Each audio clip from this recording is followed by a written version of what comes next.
What's up, everybody? Welcome to the Masters Fantasy Show, brought to you by MastersFantasyFootballLeagues.com. My name's Jonathan. Joining us today, as always, the Doc, Dynasty Owl. We're the Masters crew. What's up, guys? How you doing today? Doing great. Yep, doing excellent. Love to hear it. It's championship week. Super excited for that. Hopefully, you guys didn't do too bad in the semifinals. I got a couple teams out, a couple big disappointments too. How about you guys? Yeah, two heartbreakers, and I got one still going.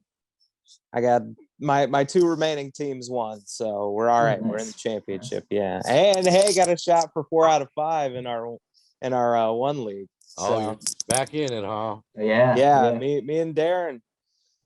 Yeah. Unlikely duo there. Yeah, we knew that was coming.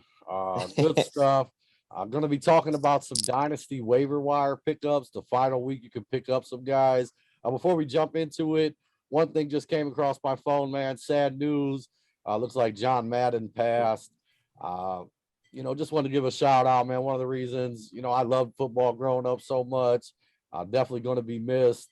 This is fantasy football, but I feel like John Madden would have been great at doing this too. Oh, yeah. Want to give him a quick shout out. Absolutely. Rest in peace, man. And let's jump into it. Going to kick this over to the DOC. Very important week, final week that you can pick up some guys. It's time to set yourself up for the 2022 season. So let's get it, Doc. Can't wait to hear who you're talking about. Right. So the guy that I'm looking at here is somebody on a team that I think is very attractive in the Dallas Cowboys. And it seems right now that he's a little bit buried on the depth chart. And that guy is Cedrick Wilson.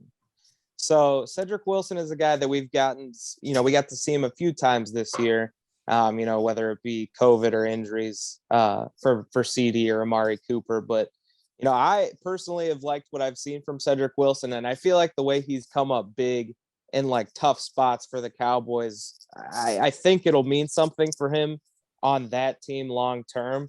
And the rest of the receivers, I can't really say they're locked in except for CeeDee Lamb. We know Michael Gallup on the last year, his deal. Amari Cooper, not only has he been airing some frustrations in the media, but he also, is due to make a lot of money still. And, there has been a lot of talk of maybe the Cowboys moving on because they have so much talent at wide receiver already. So, Cedrick Wilson isn't a really flashy pickup here. He's just the guy that I think has, he's flashed this year at times. And, even if everybody from that receiver core comes back, I still think, there's going to be open shots for him when guys like Cooper get banged up, Gallup get banged up that we've seen, even if those guys come back. I still think Cedrick Wilson's got a shot to play a little bit in a high-powered offense, but I think there's a real path for him to possibly be the second option at best, and at the least a third option in an offense that uses a lot of 3 wide. He's already getting some touches now, so I think it's realistic, and I think it's relatively cheap too. I like it. Dynasty Owl, your thoughts?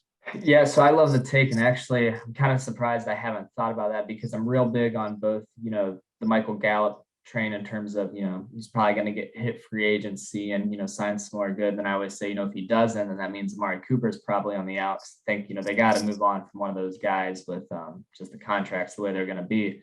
And I kind of forgot about, who's going to be the next man up in Dallas once that happens. And, we talk about every offseason, what team's missing the most targets from the year before.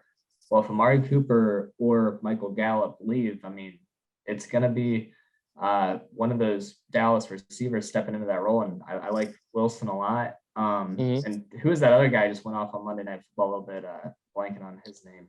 Yeah, I am too. I stopped watching that game pretty early because of how Malik Turner. Is it? Oh yeah. Turner? Yeah. Turner. He had a good Monday night game as well. But I think Cedrick Wilson definitely has the upper hand in terms of, establishing himself as that number 3 guy in that offense at the receiver position. So yeah. And either way, I think it's worth it to even look at a guy like Malik Turner too, just because that offense is very valuable to be on. I think it's kind of in that echelon of like the Chiefs where you just see that offense. I want somebody in that offense. I don't know. I don't know who that guy will be next year. Like I said, they could end up bringing Gallup and Cooper back and none of this matters, but I think it's worth taking the shot. Yeah, I'm thinking Yeah.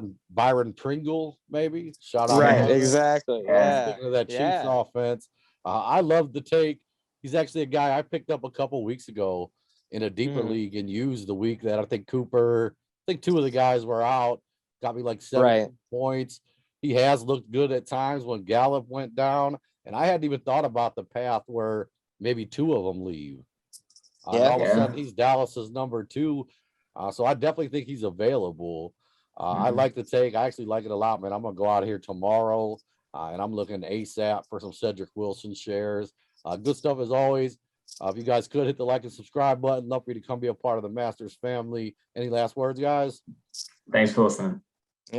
I actually have some last words. Playoff leagues, Yeah. 2 weeks, man. Yes. So they're here. Can't wait for that. MastersFantasyFootballLeagues.com.